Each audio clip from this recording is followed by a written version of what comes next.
Hey everyone, Dr. Frunkey here with a special knife consult. I'm really happy to have this knife for a couple of reasons. Number one, if you go back in my channel, you'll see that I did a review of the Benchmade 810 Contego, the KnifeWorks exclusive. Well, today I've got the Benchmade 710, the McHenry Williams KnifeWorks exclusive right here. So as you can see, this belongs to my good buddy, Today's Grail, Tomorrow's Beater. I know him as Nico, so thank you, Nico, for sending this to me for review. I am actually really happy to have this for another reason. KnifeWorks is actually a shop in Louisiana, which is where I reside right now. So I've kind of hinted at where I live. Some people were guessing Texas, but I do live in Louisiana, so it's nice to have a local shop that's got this thing going on. I've never been over to the KnifeWorks shop. I have been over to Slice FK and Slice Fine Knives and visited with my buddy Matt over there, but I have yet to go to KnifeWorks. One of these days I'm going to have to do that. Maybe I'll capture it for the channel. In any case, this is their exclusive model. They like to do these blue and black G10 models, and I absolutely love that. And they also know their steels, and so this one comes in with M390. So super, super special on that. Let's go ahead and break this knife down anatomically so we know what we're looking at. Up front is a huge 3.9-inch blade of M390 steel, and it's got the classic drop point with the recurve blade there. This blade has been around for a very long time. This knife, a lot like reviewing the Chris Reeves knives, small Sabenza, is a bit difficult because everyone has spoken about this knife. Everybody who's anybody in the EDC game has talked about it, so I don't have a whole lot to add to that. I've not hard used this or anything like that, so this is just going to sort of be my thoughts from my perspective on this knife, and I appreciate you guys sticking around to watch it. In any case, the 3.9-inch blade is a super nice blade shape. It's perfect for everyday uses. It's 0.12 blade thickness, 0.12 inches there, and so it's a nice thin stock. So much of these newer knives, even the knives that I absolutely adore, come in with much thicker blade stocks. I think this one was at 0.15. My 0392s came in at 0.16. So a lot of these knives come in with super, super thick blades that aren't ideal for all slicing tasks. But this one has been around long enough that it's got the old blade shape, the old blade thickness, back when knives were built for cutting and nothing else. And this is a no-nonsense kind of knife just like that. And I do respect that about it. The blade works beautifully, and it came really, really, really sharp, just incredibly sharp. Benchmade really does send their knives out typically very sharp, but as you can see here, if you look closely, the bevels are not even all the way down the length of the blade, especially that secondary bevel. The same is true over here. They don't match one side to the other. That's the one complaint that one of the complaints that I have about this knife is that they just don't ever really get that perfectly. Even on normal blade shapes, they tend to be wildly uneven, so it helps to be able to go to a shop that sells them and pick out the one that you like. Another reason that it helps to go to the shop and pick out the one you like is this. So as you can see, this thing is wildly off center, and that is not my fault. So I have taken this knife down and I have tried to adjust it in every imaginable way, taken all the screws out, fiddled with it, pushed it this way, that way, messed with the pivot, took out the pivot, just put it back in and all this stuff, pulled on the blade, you name it, I've tried it. This thing will not go back on center, and that's a problem.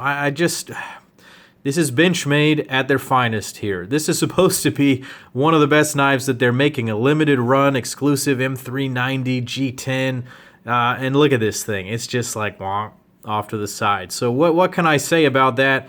You know, the pie on their face with this one here. I can't fix it, so you know, this one may go back for a return, but it may just get used as a beater, so I'm not really sure. It even says it right there, tomorrow's beater, right on it. So who knows? I'll talk to Nico about it. We've kind of been in a discussion back and forth, so we'll see how that plays out. In any case, it runs on phosphor bronze washers, as most of these Benchmades do, and of course, it's really smooth. Now, this is still relatively new. I have carried it once, really just for reference, and flipped it a bunch of times at the house. This knife, I'm not really going to, like I said, I'm not going to be able to change the whole market of YouTube videos here. There are much better ones, so just giving my brief thoughts. But this is super smooth. This is going to break in just as well as any Benchmade knife in terms of that action. You can flip it in, flip it out super fast. It rides with these thumb studs, so you can either push it with the fat of your thumb, you can get your thumb up underneath it and flick it open. I'm sure if you're skilled, you could do a spidey flick, but this one kind of tucks that post in really close to the handle, so that makes that a little bit more difficult. You can deploy it sort of that way. But it's really meant to be deployed with these, and of course that works beautifully. In the world of so many flippers out here, it's refreshing again to have a thumb stud knife. I do enjoy that a lot. Of course, it has the axis lock, tried and true method right there. Perfect function. I like it because it's safe. You can hand this to a child. You can hand this to a girl that doesn't know what she's doing with the knife, and she's not going to cut her hand. I do like that. And it's just smooth. It's just something that they've gotten down to a science. That action on Benchmade is just excellent, and you can't deny it. Moving back to the handles, we've got about 5-inch handles, 4.9 inches worth of stainless steel liners, and blue and black G10. Now this blue and black G10 is predominantly blue on this one. Of course, if you were to order a different one, they could be random. It could be more black, it could be more blue. I do like the blue color. On the inside, you can see extensively milled liners to reduce weight, and you see those really nice looking blue standoffs. Again, that sets off this particular special edition model.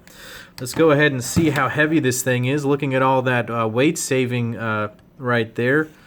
Comes in at 4.59, about 4.6 ounces. So really not all that heavy for such a big knife. There are plenty of other knives that are this size that are much, much heavier. So speaking of other knives of this size, at 3.9 inches, that's going to be much bigger than my 0392.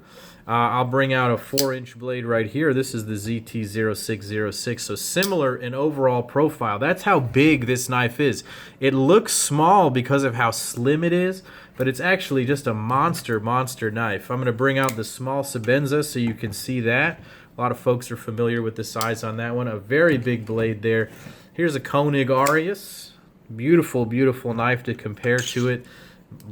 Considerably smaller there. I've got my NCC knives and Robert Carter BBM going on right there. Love that little knife. That's a perfect little EDC blade. I wish that I had some other Benchmades here to compare it with right now. I don't. Here's a Hinderer MP1. It's an interesting knife right there. That'll be coming up soon on the channel. Here's a Hoback Quaken. How about that for a size comparison? Look how big that Benchmade is. That Quaken is a big-ass knife, but here you can see the Benchmade is a similar overall length profile there.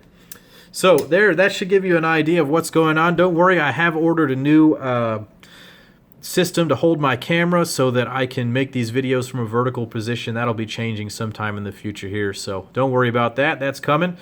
But what are my final thoughts on this knife? I think that this knife is excellent. I can't really deny any of the good qualities of this knife in terms of the knife itself, and by that I mean the overall design concept.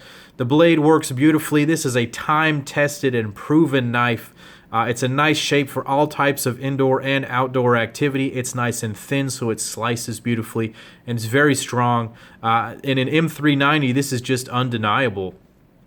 Let's see here. This knife costs $180 as of today, right now. You can go to KnifeWorks.com and order this right now for $180. They'll do the laser engraving themselves on the blade. So a pretty nice price for an M390 blade made in the USA. So I can't deny that either. It does have the arrow clip right here. I like the all silver finish. It matches the blade. As my Freudian slip there, which was not so accidental, indicates, this is not really my favorite design of clip that they make. I would be interested to see the bug out clip. I just love that little bug out clip. I want them to put that on every knife going forward. It's a long knife. It's big, so it's not ideal for EDC in that sense. It's a little bit too big for that, but the weight is nice. If you like carrying a bigger blade at 4.6 ounces, you're not going to be disappointed with that. I think you can't go wrong picking this knife up. If you can use a big knife in your collection or in your outdoor pack, this is a great knife. Pick it up from an American company, from a local dealer over here that's got an exclusive going on. I'm so happy to represent this for them. And thanks to Nico for sending this along. Go ahead and click like and subscribe to my channel here, guys. Go over to Instagram and check me out at Dr. Frunkey. And as always, guys, this is Dr. Frunkey saying, take care.